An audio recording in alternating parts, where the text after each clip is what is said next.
Picture ಯಾಕೆ ಕರ್ಕೊಂಡು ಹೇಳ್ತೀನಿ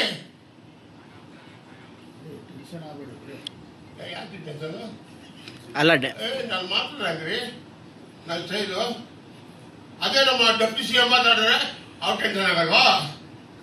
ಅವ್ರು ಮೊನ್ನೆಲ್ಲ ಲಾ ಪ್ರಕಟಿಸ್ತೀನಿ ಆರ್ಟಿಸ್ಟ್ ಕೇಳಿದ್ರು. ನಮ್ಮ ಮನೆ ಉಂಟಾ ಇಲ್ಲ ಅವಾಗ ನಮ್ಮ ಚೇಂಬರ್ ಉಂಟಾ ಆಯ್ತಾ? ನೀವು ಮೀಡಿಯಾ ಏನ್ ಮಾಡ್ತಾ ಇದ್ರಿ?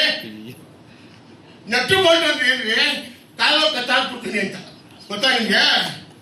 ಹಂಗಂದಿಲ್ವಾ? ನಮ್ಮ ಡೆಪ್ಟಿ CM ಕರೆಕ್ಟ್ಬಿಡ್ದವ್ರು ಅವ್ರಪ್ಪ ಚೆಂಟ್ ಮಾಡಿಕೊಂಡಿದ್ದ ಚೆಕ್ ಪಿಕ್ಚರ್ ಆಗ್ತಾ ಇದ್ದ ನಾನು ನೋಡಿದ್ದೀನಿ.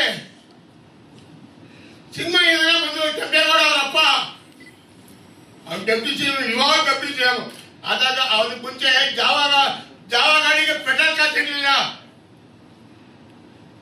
ಹಿಂಗೆ ಬರೀಬೇಕಾದ್ರೆ ಜಾವ ಗಾಡಿಗೆ ಪೆಟ್ರೋಲ್ಗೆ ನಾನು ಕೊಟ್ಟಿದ್ದೀನಿ ಕಾಸು.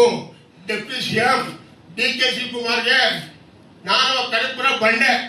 ಆಮೇಲೆ ನನ್ನ ಹೆಸರು ಇವಾಗ ಅವ್ರು ನನ್ನ ಹೆಸರು ಆಮೇಲೆ ಅವ್ರು ಬಂದಿರೋ ದುಡ್ಡು ಜಾಸ್ತಿ ಆದ್ಮೇಲೆ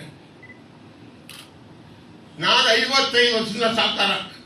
ರಮೇಶ್ ಭಟ್ ಮನೆ ತಗೊಂಡು ಕನಕಪುರದಲ್ಲಿ 15 ಲಕ್ಷ ರೂಪಾಯಿ ಮನೆ. ರಮೇಶ್ ಗೊತ್ತಲ್ಲ ಆಕ್ಟಿಂಗ್.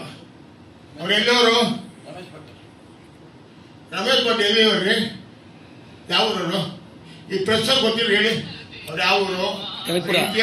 ಕನಕಪುರ.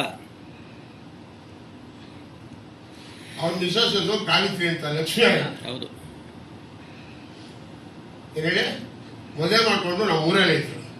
ಸ್ವಾಮಿ ಈ ಊರಲ್ಲಿ ನನಗೆ ಆಗಲ್ಲ, ನಾನು ಆಕ್ಟ್ ಮಾಡೋನು RS ಅವರೇ ತಗೊಬಿಡಿ ಮನೆ, ನಾನು ಬೆಂಗಳೂರು ಸೆಟ್ಲ್ ಆಗ್ಬಿಡ್ತೀನಿ ಅಂತ.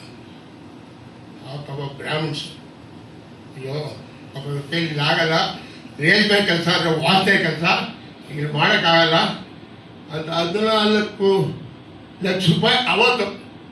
ನಾನು ಹೇಳ್ತಾ ಇದ್ದು 40 ವರ್ಷದಿಂದ ಮಾತು, ಇವತ್ತು ಮಾತಾಡ ದುಡ್ಡು ಸುರಿದ್ಬಿಟ್ಟೆ ಮೂಟೆಯಲ್ಲಿ ಕ್ಯಾಶ್ ಎಲ್ಲ. ಇವತ್ತು ನನ್ನ ಫೋಟೋ ಮನೇಲಿ ಇಟ್ಕೊಂಡ, ಹೋಗಿ ನೋಡಿ, ಹೋಗಿ ಚೆಕ್ ಮಾಡಿ.